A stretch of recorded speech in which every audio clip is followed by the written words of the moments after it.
ایک ماموں ہی ہمارا آسرا تھے اس بھری دنیا میں۔ بیوی کے انتقال کے بعد انہوں نے دوسری شادی نہ کی۔ جو کما کر لاتے اسی سے گزارا ہوتا۔ امی نے کئی بار کہا کہ اب تم اپنا گھر بسا لو، لیکن انہوں نے صرف امی کی بیوگی اور میری یتیمی کی خاطر انکار کر دیا کہ کہیں دوسری بیوی ہمیں دربدر نہ کر دے۔ ان کی اولاد نہ تھی، مجھ سے وہ اپنی اولاد کی طرح پیار کرتے تھے۔ ماں سلائی کرتی رہیں، میں اسکول پڑھتی رہی اور دکھ سکھ کے دن جوں توں گزرتے رہے۔ میٹرک کیا تو ماموں نے زمانے کے ڈر سے مجھے گھر بٹھا دیا۔ میرا بڑا دل تھا کہ آگے پڑھوں، مگر انہوں نے نہ پڑھنے دیا۔ بولے، ساری عمر تمہاری ماں نے محنت کی ہے، کیا اب تم بھی نوکری کرو گی؟ میں جلد تمہیں اچھی جگہ بیاہ دوں گا جہاں تم عیش سے رہنا۔ میں تم کو عزت سے رخصت کروں گا، تب بھی چین سے مر سکوں گا۔ یوں ماں اور ماما جی کسی اچھے رشتے کے انتظار میں روز جیتے اور روز مرتے رہے، مگر وہ دن نہ آیا۔ اب میں 30 سال کی ہو گئی تھی۔ میری عمر تیزی سے ان منازل کو طے کرنے لگی جب لڑکی مستقبل کے سنہرے خواب دیکھتے دیکھتے تھکنے لگتی ہے اور سر میں چاندی اترنے کا ڈر ہوتا ہے۔ ماں بوڑھی ہو گئی تھی اور ماما جی کو آنکھوں سے کم نظر آنے لگا تھا۔ ایسے میں ان کے سامنے دن رات میرے وجود کا پہاڑ روح کا بوجھ بن گیا تھا کہ جس کی طرف سے وہ آنکھیں بند کر سکتے تھے اور نہ اپنے ہاتھوں سے ہٹا سکتے تھے۔ غربت ہو تو رشتے بھی مشکل سے ہی جڑتے ہیں۔ میری ماں محلے بھر میں اماں سلائی والی مشہور تھیں۔ محلے کے کھاتے پیتے لوگوں کی ہم برابری نہ کر سکتے تھے، مگر میری نیک دل اور بھولی بھالی اماں ہر بیوی کے دکھ سکھ میں کام آتی رہیں۔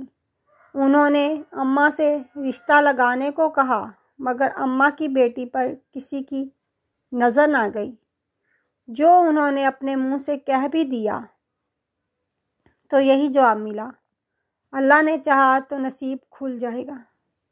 رشتے تو آسمانوں پر ہوتے ہیں، نہ جانے کون سے رشتے آسمانوں پر ہوتے ہوں گے۔ میری بٹیا کے تو بھاگ نہ کھلے۔ اماں منہ ہی منہ میں بڑبڑاتی رہ جاتی۔ وہ اب میری فکر میں سٹھیانے لگی تھیں۔ ماما جی ہر ملنے والے سے میرے رشتے کے لیے تذکرے کرتے۔ 2-4 نے آسرا بھی دیا، مگر رشتہ لے کر کوئی نہ آیا۔ ہمارا گھر بھی کیا تھا، بس ایک کٹیا تھی جس کا چھپر بھی ٹین کا تھا کہ برسات میں جھر جھر بہتا تھا۔ ایسے گھر کی لڑکی کو لینے کون آئے گا؟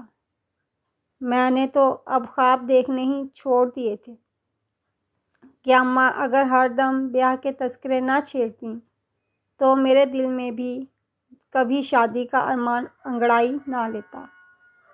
ماما جی پڑوس کی دکان پہ جا کر اخبار ضرور پڑھتے تھے۔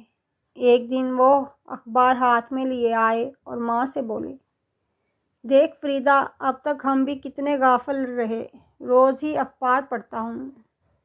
یہ خیال کبھی نہ آیا کہ یہ کالم اپنے کام کا بھی ہو سکتا ہے۔ ماں سے مشورہ کر کے انہوں نے جھٹ پٹ ایک خط لکھا اور پوسٹ کر آئے۔ چند دنوں میں خواب آ گیا۔ انہوں نے پھر دوسرا خط ارسال کر دیا۔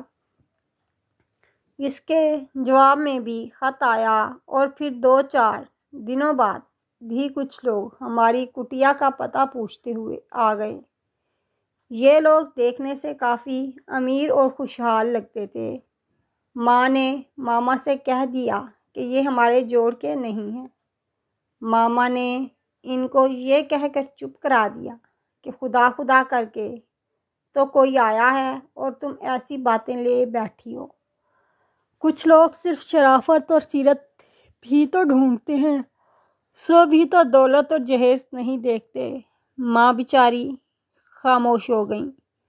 2 ہفتے گزر گئے۔ روز ماموں اور ماں انتظار کرتے کہ ہماری لڑکی کو تو دیکھ گئے، واپس آنے کا کہا تھا۔ شاید لڑکی پسند نہیں آئی یا ہمارے گھر کے حالات سے مایوس ہو گئے ہیں، جو ابھی تک نہیں لوٹے۔ اچانک ایک دن پھر یہ لوگ آ گئے۔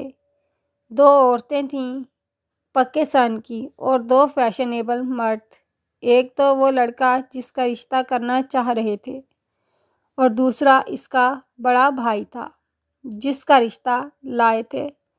وہ خوبصورت تھا، دوسرا بھی اچھی شکل کا تھا۔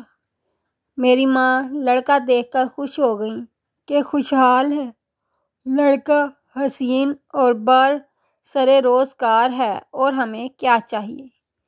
یہ لوگ مٹھائی ساتھ لائے تھے اور منگنی کی انگوٹھی بھی۔ عورتوں نے مجھے انگوٹھی پہنا دی، البتہ ہم لڑکے کو انگوٹھی نہ پہنا سکے۔ وہ لوگ کہنے لگے، کوئی بات نہیں، آپ بنوا کر رکھیں، مگر شادی کی تاریخ دے دیں۔ ماں اور ماما جی نے آئندہ شادی کی تاریخ طے کر کے بتانے کا وعدہ کیا اور ان کو رخصت کر دیا۔ میں یہ سارا تماشا خوشی سے دیکھ رہی تھی۔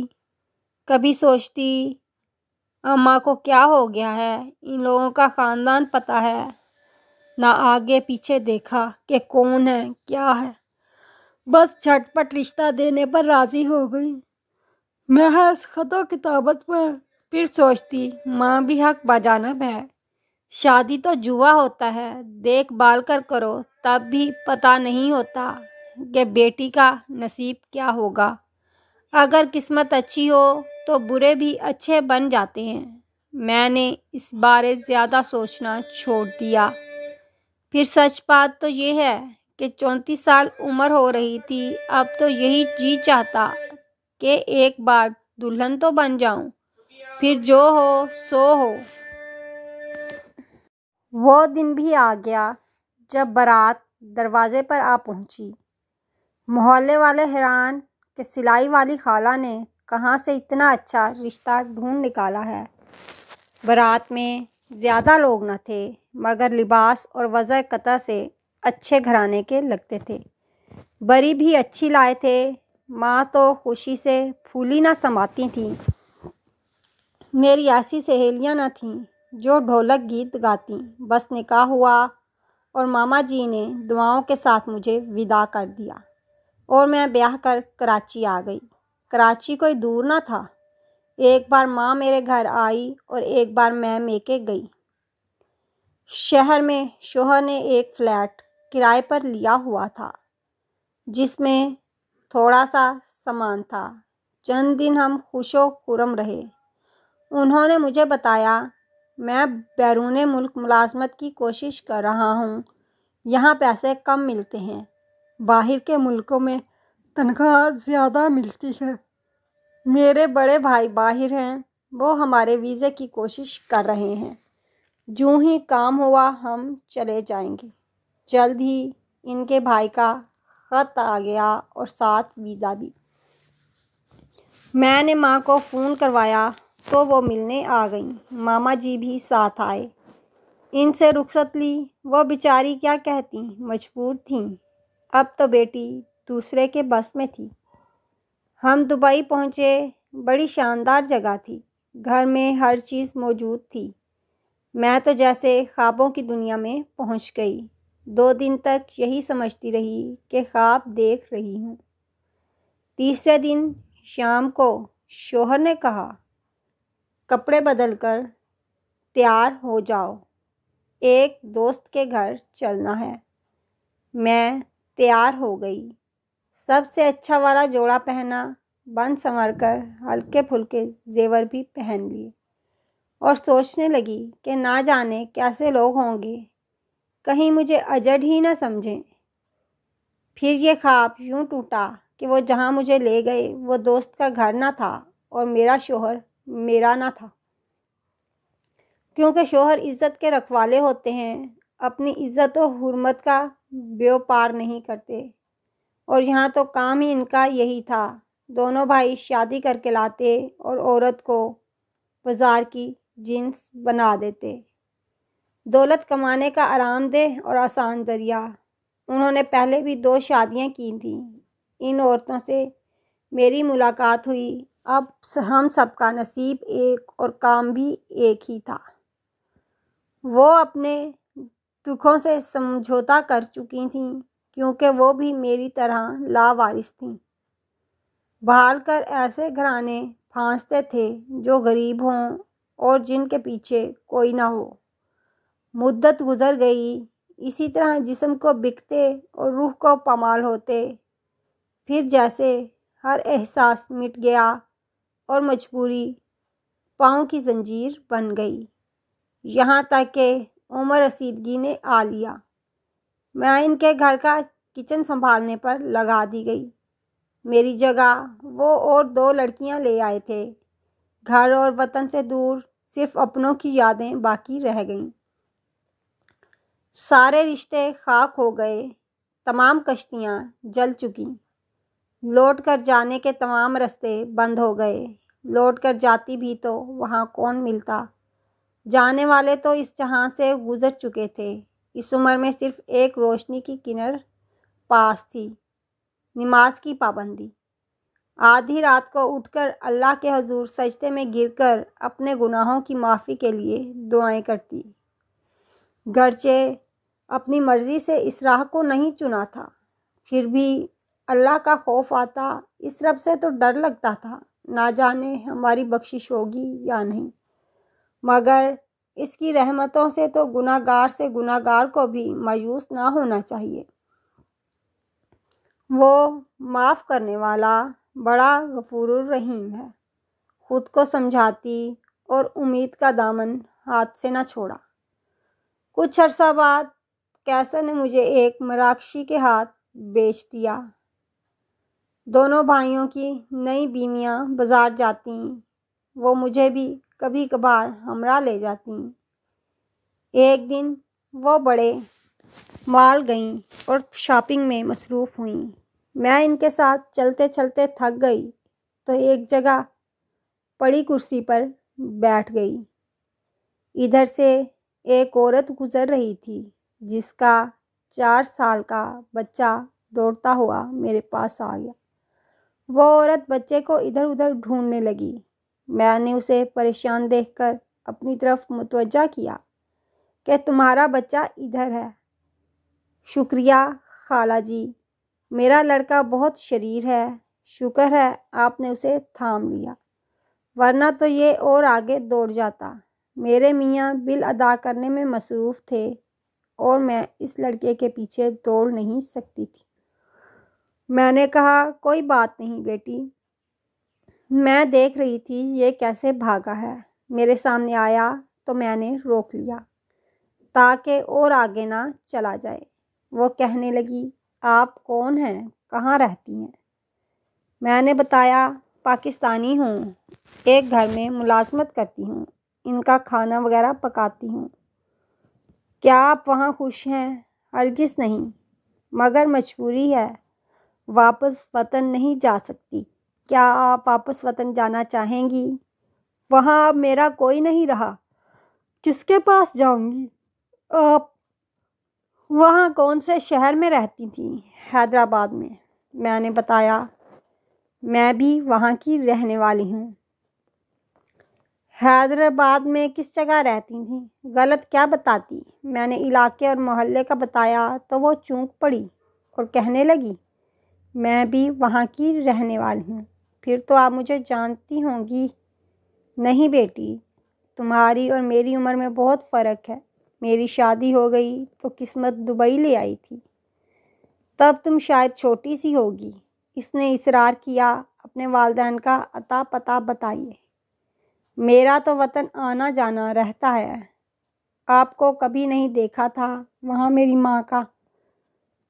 بس اتنا ہی پتہ ہے بیٹی، اماں سلائی والی۔ میں نے اسے ٹالنا چاہا کیونکہ مجھے ڈر تھا کہ جن کے ساتھ آئی ہوں وہ شاپنگ کر کے بس آتی ہی ہوں گی۔ اماں سلائی والی؟ وہ چونک پڑی۔ اس کی آنکھوں میں چمک دیکھ کر میں سمجھ گئی کہ یہ میرے گھرانے کو جانتی ہے۔ کہنے لگی، اگر آپ دکھی ہیں تو میں آپ کو اپنے گھر لے جا سکتی ہوں۔ میرے 2 چھوٹے چھوٹے بچے ہیں، آپ میرا کچن سنبھال لینا۔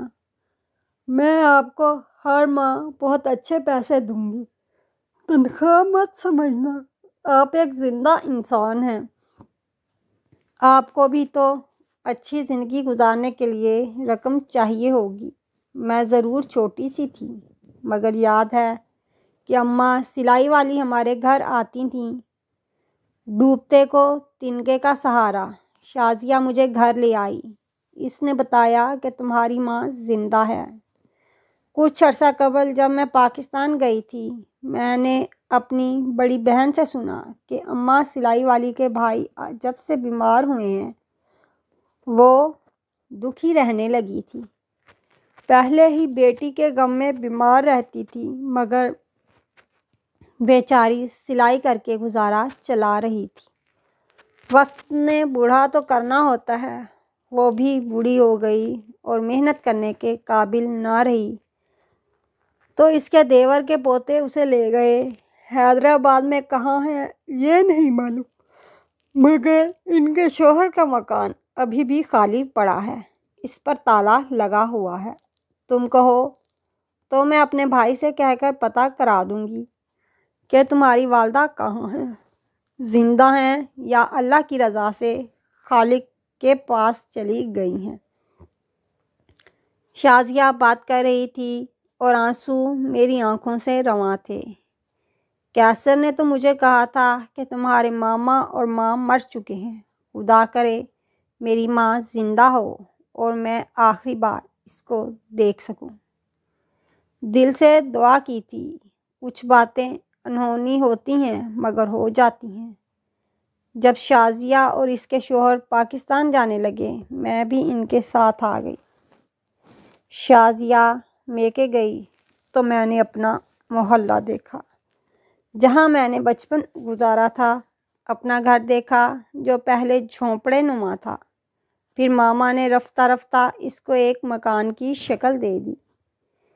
اسی گھر میں ہی تو میں نے جنم لیا تھا۔ شازیہ کے بھائی نے کسی صورت اماں سلائی والی کو تلاش کر لیا۔ مکان کی دیکھ بھال کے لیے ایک دن وہ شخص آیا جس نے تالا لگایا تھا۔ وہ والد کا وہی رشتہ دار تھا جو میری والدہ کو لے گیا تھا، کیونکہ میرے بعد یہی میرے والد کے نزدیکی رشتہ دار تھے اور وراثت میں حق جان کر اب ہمارے مکان کی دیکھ بھال کر رہے تھے۔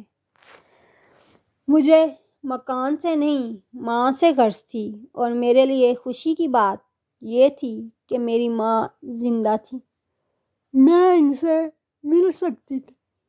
میری زندگی کی سب سے بڑی خواہش اور دلی دعا قبول ہو گئی تھی۔ میرے والد کے اس رشتہ دار کا نام جلیل تھا۔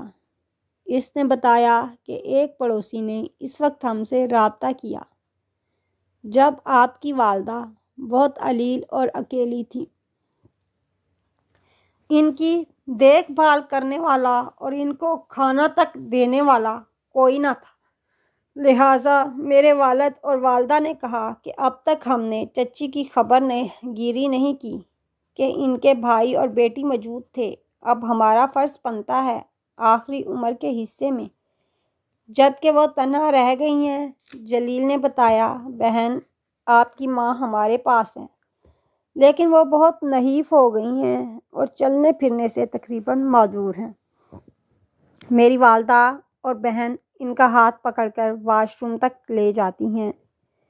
جلیل بھائی کے ذریعے میں والدہ سے ملی تو انہوں نے اپنے گھر میں واپس آنے کی خواہش ظاہر کی، کیونکہ وہ اب میرے پاس اور میں ان کے ساتھ رہنا چاہتی تھی۔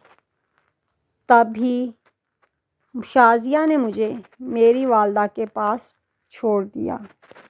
بے شک میری ماں تھوڑے دن اور زندہ رہیں، مگر یہ دن بھی میرے اور ماں کے لیے انمول تھے۔ خدا نے مجھے ملایا، آخری دنوں میں مجھے ان کی خدمت کا موقع دیا۔ میں نے ان کو اپنی گزری ہوئی زندگی کے تاریک دنوں کے بارے میں کچھ نہ بتایا، کیونکہ میں انہیں دکھ نہ دینا چاہتی تھی۔ ان کے انتقال کے بعد میں نے جلیل بھائی سے درخواست کی کہ مجھے اپنے والد کے گھر میں رہنے دیں۔ میری کوئی اولاد نہیں ہے۔ میں نے ان سے وعدہ کیا کہ میں یہ گھر ان کے نام لکھ دوں گی۔ وہ بولے، بہن، تم اپنی خوشی سے والد کے گھر رہنا چاہتی ہو، بے شک رہو، مگر اکیلی کیسے رہو گی؟